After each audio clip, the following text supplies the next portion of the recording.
Americans speak any other language than English. We both speak a little Italian. It's an atrocious accent, no doubt.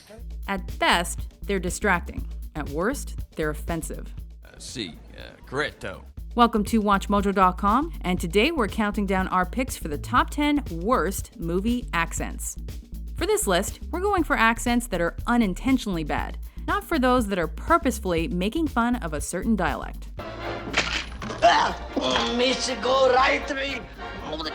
Number 10, Jon Voight, Anaconda. Please, Peter.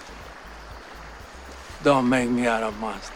Veteran actor Jon Voight dons a Paraguayan accent to become a badass snake hunter, as if there were any other kind. Beek! River style! And somehow, this New York native makes a movie about a giant man-eating snake that stars J-Lo, Ice Cube, and Owen Wilson even more ridiculous, with his questionable at best, in-and-out Ricky Ricardo impersonation. Anacondas are a perfect killing machine. And you get the privilege of hearing your bones break before the power of the embrace causes your veins to explode. Oh, and guess what? Garbled accents run in the family. They are like people. You can love them for years, but still, they can turn on you. Number 9, Nicolas Cage, Con Air, and Captain Corelli's Mandolin. I was just about to start. What's worse, that an Italian guy from California can't do an Italian/Greek accent? Bella Bambina, 2 o'clock! Or that he can't do a down-home Alabama accent? Oh, hummingbird. Con Air is one of those classic 90s-era action movies with the kick-ass punchlines and over-the-top fight scenes. And who better to helm that than an extension-wearing, accent-attempting Nick Cage? I said, put the bunny back in the box. However, how he was cast as a musical Italian military man from World War II, we'll never understand. If I do that, I'll start getting confused about when I'm supposed to come in. And that, in a concert hall, would be a disaster. Number 8, Tom Cruise, Far and Away. Oh, Lord, I'm cursed. Trying new things doesn't always work. Sounding like a leprechaun, Cruise and his wife at the time, Nicole Kidman, both fake Irish accents as new American immigrants. What would I plant, I wonder? What? Oats, corn. The Irish inflection is tough, so credit where credit is due. I did well tonight, didn't I? But this movie's dialect coach should still be smacked. Tell me you like my hat. Fortunately for Tom's ego, when the time came for him to attempt to take down Hitler, he stuck with the American accent. What I said was much worse. Number 7, Brad Pitt, The Devil's Own, and 7 Years in Tibet. Even when he was the sexiest man alive, Pitt was still taking risky roles that required him to stretch as an actor. It's fantastic. In the case of The Devil's Own, that meant playing an Irish terrorist who used the word I too much. I told you, I warned you. In the case of 7 Years in Tibet, that meant attempting a Schwarzenegger impression-ish. Why must you be this way? Why is that always a problem? While neither of those attempts proved successful, So you're a judge, are you? the jury's still out on Snatch. Save your breath and cool your porridge. Hey, look, she wants a heck of 2 roof lights. The stylish house frame furniture, and the Scotter cushions with the matching shark by covering. Yeah. Right. It's just terrible partial to the Periwinkle Blue bags.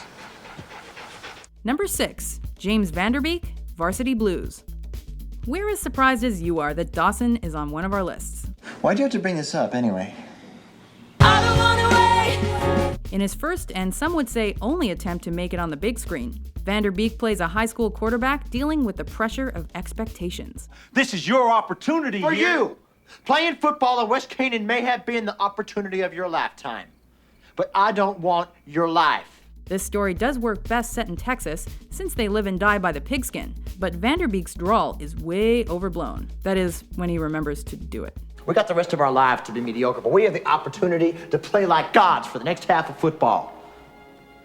Number 5, Harrison Ford, K-19, The Widowmaker. In the history of the Soviet Navy, no sailors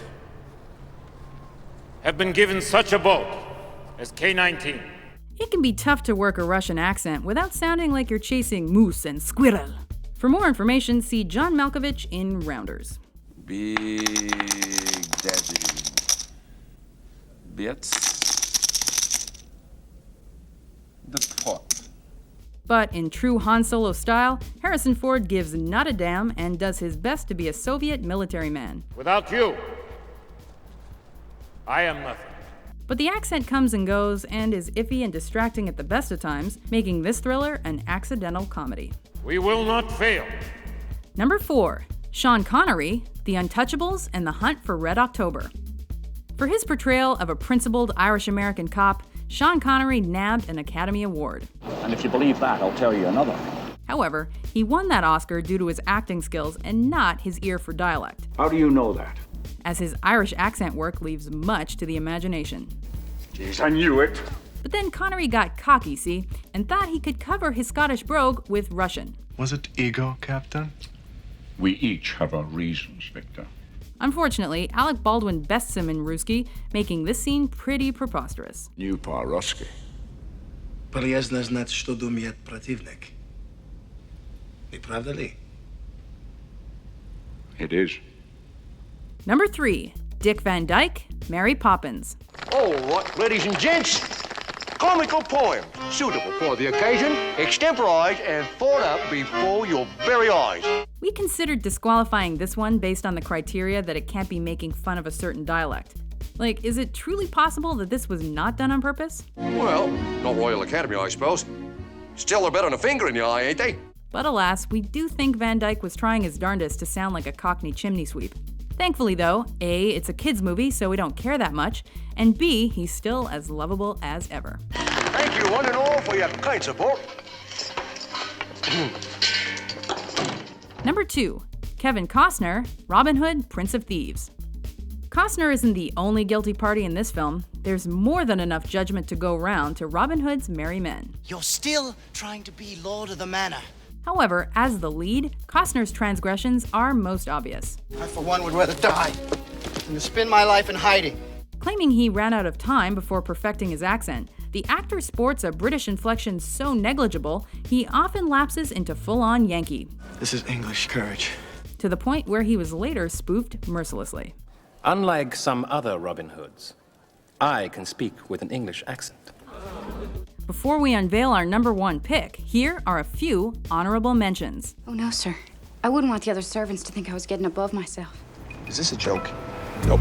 You better be reading my name tag, friend. That is absolutely ridiculous. Number 1. Keanu Reeves, Bram Stoker's Dracula. 25th May, Budapest. Left Budapest early this morning. Give him a surfer dude, the chosen one, or a stoner time traveler, and Keanu's got you covered. But give him any accent remotely out of his comfort zone and you're asking for trouble.